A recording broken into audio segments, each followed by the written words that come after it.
Well, shit, as soon as I sat down, my microphone attacked me. It's gonna be that kind of episode. Cue the music.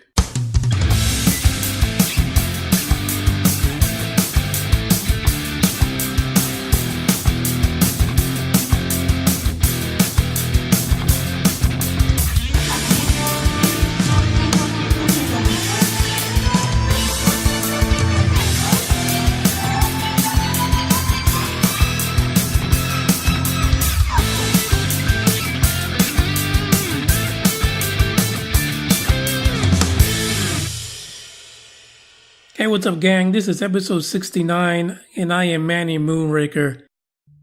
And this is UFO Buster Radio UFO Report.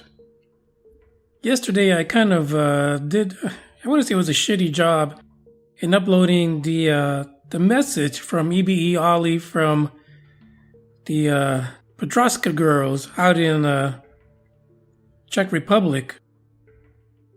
Now, I say girls, but they're women. They're women, they're not like, teenagers or anything like that.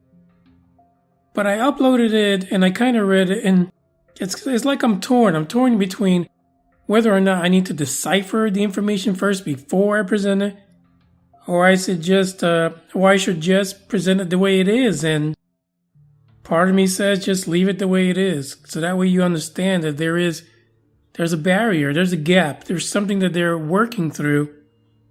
That over the last few decades, it's still iffy in translation. But I would think that if you believe that this is a real EBE that they're contacting, that you understand that they're not linguists.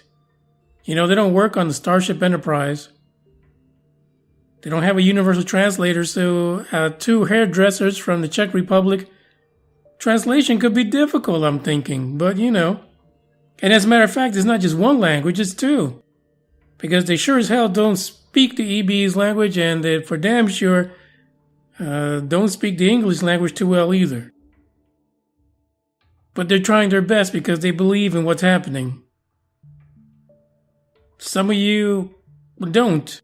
And I get that, and I said that. You don't listen to the episode if it's not a topic you want to talk about. But it is UFO Buster Radio, and we are looking at every single angle. We're not leaving any stones unturned, unless you're flying the mothership into space because you want to protect the Earth from all the no-goodniks on the planet, Mr. Asherbelly. But anyway, before we get started, let's talk about the rubber dickies. In first place for the rubber dickies, we have Tom DeLong, followed by Jaime Musan, and bringing up the rear, as I'm sure he's gotten to like right now, Stan Romanek. And these are all one vote apart from each other. At any moment, your vote could change who receives the 2017 rubber dickie. You have the power to show your rubber dicker of choice that they do matter in this world, and we like talking shit about them. So if you're feeling froggy and you haven't voted yet, go to ufobusterradio.com and answer the survey. Pick 3 of your favorite rubber dickers and give them a fighting chance. Because I would think in many ways that it would be sad for the so-called ufologist of the year to also receive the Rubber Dicker of the Year award. But in this case, it might be fitting, right?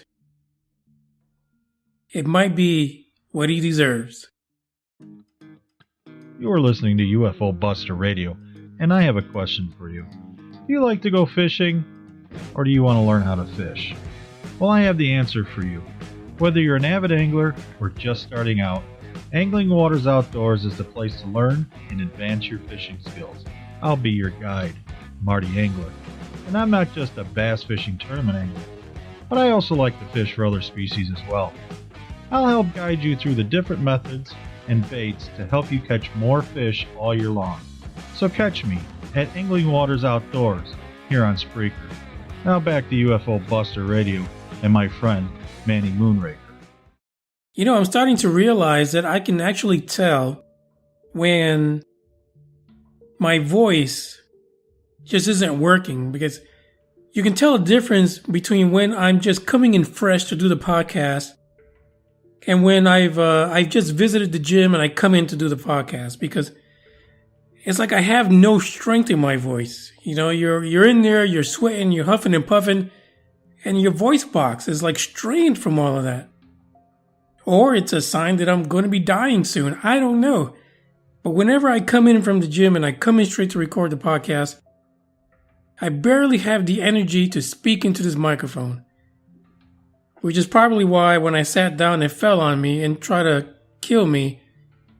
Because it's not a light little microphone. This son of a bitch is heavy as hell. But anyway, let's get to our first story, because I think it's a pretty nifty one. I know you're saying, who the hell says nifty anymore? What freaking decade or last 100 years did he come out of? Anyway, the story is out of the Express UK, and basically the title is Alien Madness. USA sees spate of crazy UFO sightings over the last 48 hours. Now this was initially posted on Monday, so when they're talking about 48 hours, they're talking about from Saturday and Sunday. And apparently it's been absolutely crazy over the past weekend, with UFOs being spotted in quite a few places. Now let me name off a few of the places. We have Texas, Mississippi, 2 sightings in Missouri. We have Dover, Pennsylvania, Plum City, Wisconsin, Hillsboro, Oregon, and Grand Forks, North Dakota. All within 48 hours, it was a freaking UFO heyday. Somebody was getting probed over the weekend. I don't care what anybody says. You may not like me using the word probing, because I get that a lot. I get this whole, Manny, why are you talking about probing so much? Because apparently it happens. It's not just the cattle that are getting probed, folks. There are people saying that they get probed, and I'm not afraid to talk about it. And if you follow me on social media, you know that I posted a meme that says, probing is for winners. Just accept it. Because there's just no way that people are out there making up the idea that they're getting probed. I mean, who does that? Who goes around saying, in a way that would glorify a good probing?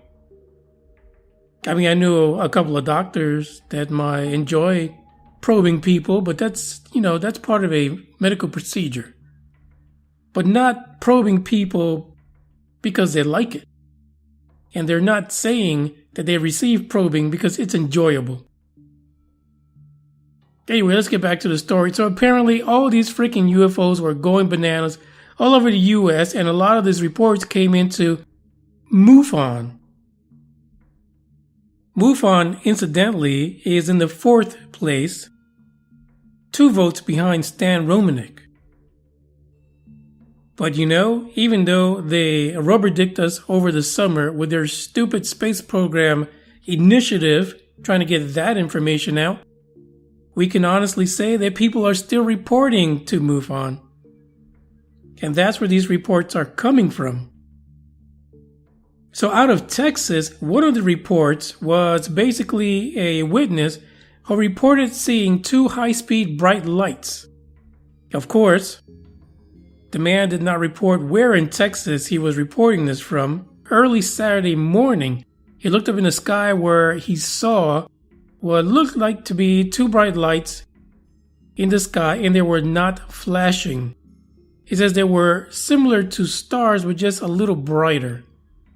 He said it caught his eye because they were traveling both north at a high rate of speed. Not too many stars travel that way in one direction like that.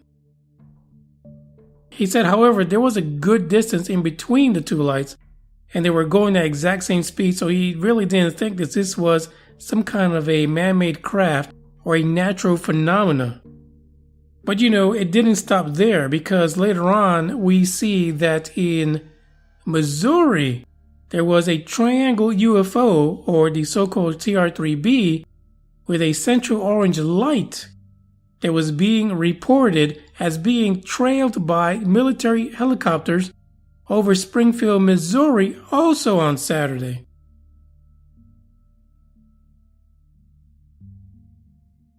Oh, sorry, I had to take a drink. My throat is so dry. What the hell is going on with this weather? Anyway, isn't that crazy? So Saturday, there was a shitload of UFOs all over the United States. And of course, the tabloids in the UK are all happy about that because they see all these freaking Americans getting probed. So it's good to go. Another witness talked about 2 bright orbs over Plum City, Wisconsin on Sunday. Could this be the same 2 orbs that were flying over Texas? I don't know. It's too bad there was no way to compare those. According to a witness, they realized that they were looking at something that they have never seen before. Shocked, he or she stood and watched the whole time, still talking to their friend on a cell phone. And apparently they were both, even though they were on the phone, they were both looking at these 2 orbs as they hovered in the sky. And then all of a sudden, they dimmed out and disappeared out of sight. I mean, this is madness. This is the weekend to be out catching things. And let me say this. I'm located in Dallas, Texas. I never, ever see a UFO sighting. And sometimes I'll go to social media. I'll go to the news, Twitter, Facebook, Instagram, and I see people posting things. Sometimes just a few blocks away from where I live. And I'm like, where the hell was I when this happened? Why is it I never see this? Am I that fortunate to be running a podcast about the topic that I can never catch happening in real life? I mean, who writes this stuff? This is it's so ironic. But it happens to me all the freaking time. The link is in the description for the rest of the sighting information.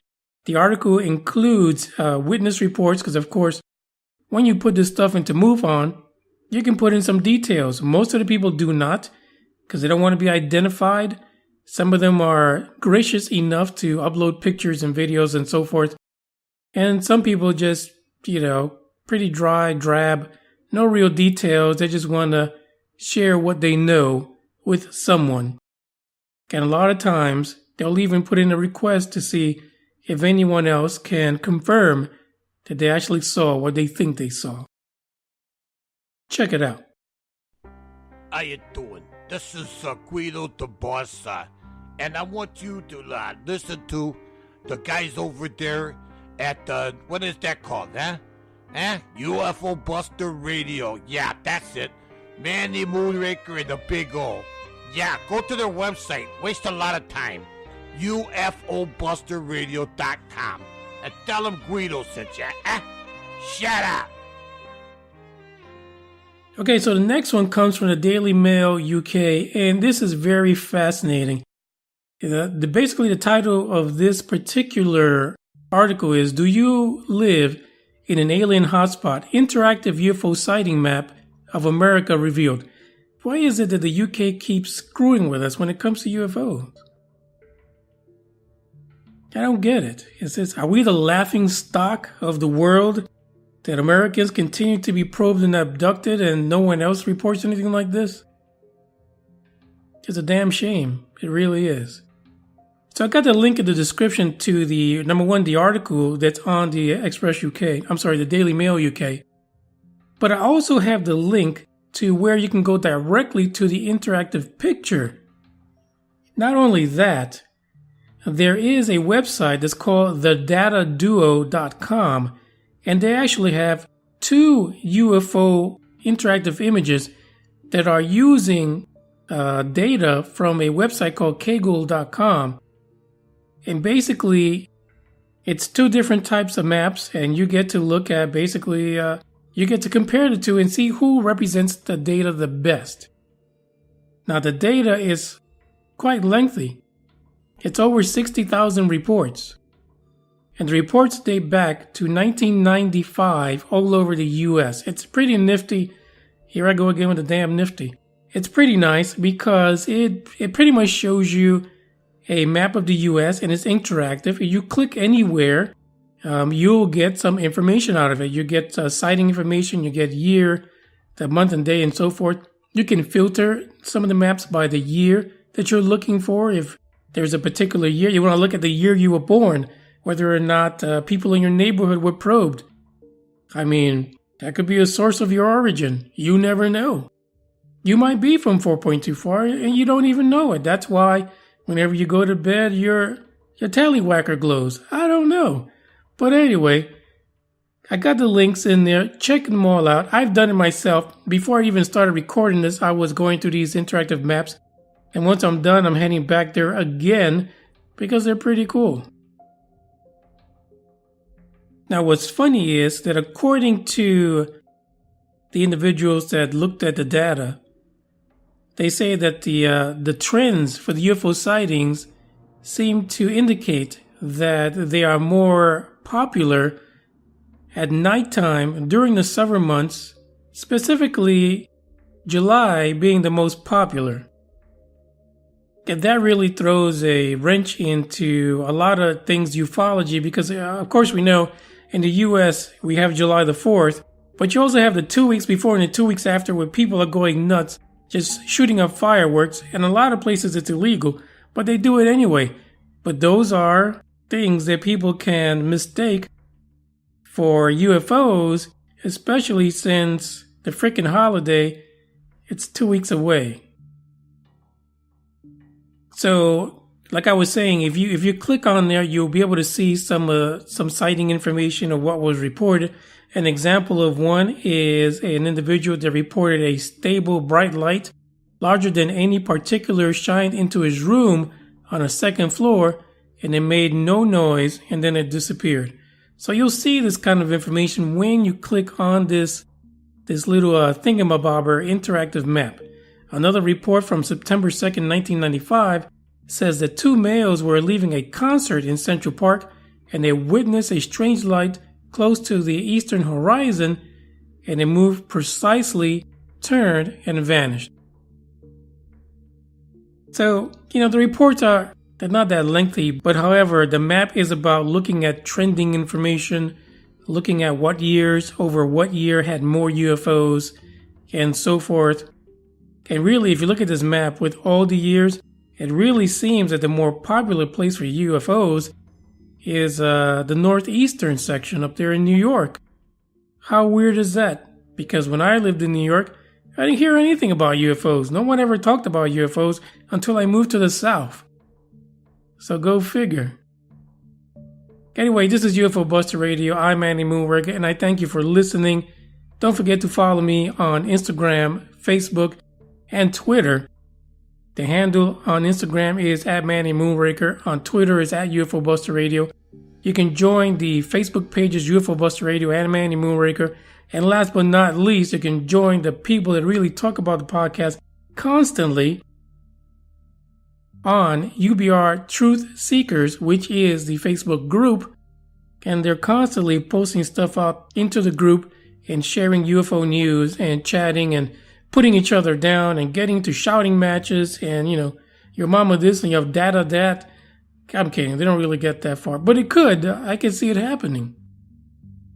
There's some really passionate people on there, including myself. So don't be a rubber dicker. Join the discussion. And lastly, UFO Buster Radio is on another mobile app platform called Podchaser.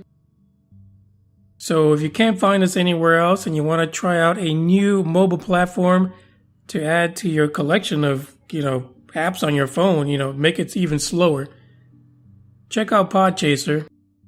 We're on there. You won't miss a beat. So I thank you for listening again. I'll check you out on Thanksgiving Day here in the US and anywhere else that you celebrated. We're going to bring on the UFO Gobble Gobble. Ciao.